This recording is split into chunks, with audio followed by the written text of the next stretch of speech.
అందరికీ నమస్కారం. నిన్న ప్రశ్న టీవీ ఛానల్ రావణ్ను అరెస్ట్ చేసిన సంగతి మనందరం కూడా చూసాం.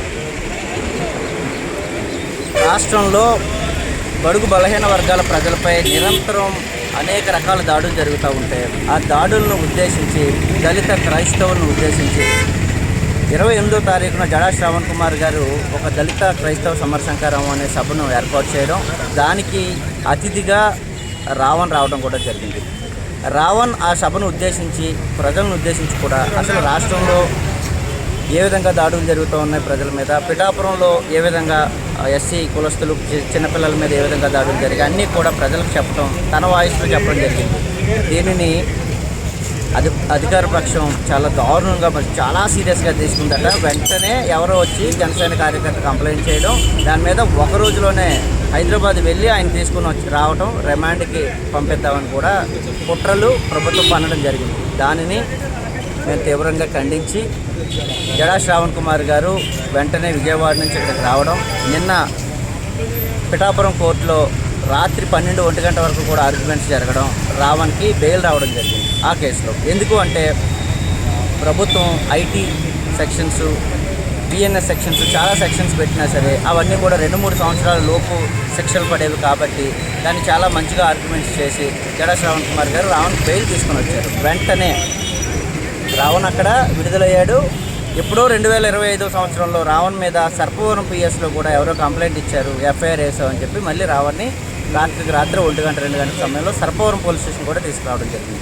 మేమేం చెప్తా ఉన్నామంటే రావణ్ ఎక్కడికైనా పారిపోయే వ్యక్త, ఈ విధంగా మరలా ఇప్పుడు సర్పవరంలో మరలా బెయిల్ ఒకవేళ కానీ వస్తే కనుక వెంటనే ఇన్ని మళ్ళీ ఏలూరుకో మరొక చోటకో తీసుకురావడానికి సిబ్బందిని అంతా కూడా, అంటే రాష్ట్ర ప్రభుత్వం స్వేచ్ఛగా ఎవరైనా మాట్లాడితే, తప్పుగా మాట్లాడితే కంపల్సరీగా శిక్షించండి. కానీ మరి మీ ప్రభుత్వంలో ఉన్న పెద్దలు ఏం మాట్లాడుతూ ఉన్నారు? ఇప్పుడు ఇది కాకినాడ రూరల్ సంబంధించిన సర్పవరం పోలీస్ స్టేషన్. మరి కాకినాడ రూరల్ ఎమ్మెల్యే పంతో నానాజీ ఏం మాట్లాడారు? నిన్నగాక మొన్న ఎక్స్ సీఎంను పట్టుకొని బాన్చంద్ నా కొడక దమ్ముంటే రారా కాకినాడ రూరల్లో పోటీ చేయని మాట్లాడారు కదా. మరి సమాజానికి మీరు ఏం మెసేజ్ ఇస్తూ ఉన్నారు? ఎమ్మెల్యే అయ్యుండి మీ నియోజకవర్గంలో మీ అండర్లో ఉన్న పోలీస్ స్టేషన్లో మీ జనసేన కార్యకర్త ఒక చిన్న కంప్లైంట్ పెడితే ఎఫ్ఐఆర్ వేసి తీసుకుని వస్తూ ఉన్నారే, మరి మీ మీద మాలాంటి వాళ్ళు రేపు పొద్దున్న కంప్లైంట్ ఇస్తే ఎఫ్ఐఆర్ వేస్తారా? వాళ్ళని కూడా రావణ్కో మరొకరికో పడేటట్టు శిక్షలు అవన్నీ కూడా మీ మీద కూడా అట్రాక్ట్ అవుతాయా? అయ్యే విధంగా ప్రభుత్వం చేస్తూ ఉందా?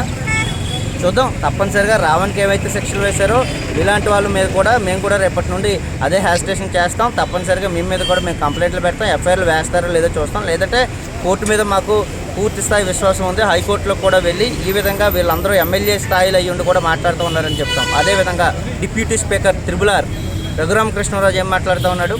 ఒక మాజీ ముఖ్యమంత్రి, ఒక పార్టీ అధినేత, ఆయన పట్టుకుని పొట్టోడు, లెల్లి పుట్టుగాడు, మాజీ మెజిస్ట్రేటు, తీసేసిన మెజిస్ట్రేషన్ మాట్లాడుతూ ఉంటే ప్రభుత్వం ఏం చేస్తూ ఉంది? రాజ్యాంగబద్ధంగా ఉన్న పదవుల్లో ఉన్న మీరే కామన్ సెన్స్ లేకుండా మాట్లాడుతూ ఉంటే మరి ప్రతిపక్షంలో ఉన్న వాళ్ళు, ప్రజాస్వామ్యవాదులు మరి మాట్లాడకపోతే ఏంటి అని ప్రజలు కూడా ప్రశ్నించే రోజున మీరు అందరూ కూడా సేమ్ ఇలాగే పోలీస్ స్టేషన్ చుట్టూరా, జైలు చుట్టూరా తిరిగే రోజులు అతి దగ్గరలో ఉన్నాయని ఈ సందర్భంగా తెలియజేస్తూ రావణ్ సంబంధించిన ఎఫ్ఐఆర్ కాపీ కూడా సర్పవరంలో ఏదైతే కంప్లైంట్ పెట్టారో ఇప్పటివరకు మాకు ఎఫ్ఐఆర్ కాపీ కూడా ఇవ్వాలి, కంప్లైంట్ కూడా కాపీ ఇవ్వాలి. ఏ విధంగా రావణ్ రేపొద్దున మేము బెయిల్ కోసం ప్రయత్నం చేయాలి, కోర్టులో చూడాలి. ఎలాగో ఆర్డర్స్ వస్తాయి, మీరు ఫేవర్గా వేసిన బెయిల్ బిల్ వేస్తారో నాన్ బెయిల్ బిల్ వేస్తారో మీ చేతిలో ప్రభుత్వం ఉంది, ఏ విధంగా అయినా చేస్తారు. కానీ ఎఫ్ఐఆర్ కాపీ ఎప్పుడు 25లో వేసిన 2025 ఎఫ్ఐఆర్ కాపీ ఇప్పటికీ మాకు అడ్వకేట్స్గా మేము వస్తే మాకు కూడా ఇవ్వకపోతే ఏంటి అని ప్రశ్నిస్తూ ఉన్నాం. తప్పనిసరిగా ఏదైతే ఈ కూటమి ప్రభుత్వంలో జరుగుతుందో, ఈ జనసేన ఎమ్మెల్యే అండర్లో జరుగుతుందో ఇవన్నీ కూడా ప్రజలు గ్రహిస్తూ ఉన్నారు. తప్పనిసరిగా న్యాయం కోసం మేము అందరం కూడా అడ్వకేట్స్గా, రాజకీయ నాయకులుగా ఉన్నాం కాబట్టి మేము కూడా పోరాడతాం. రావణ్ కాపాడడానికి మా వంతు కూడా ప్రయత్నం చేస్తాం.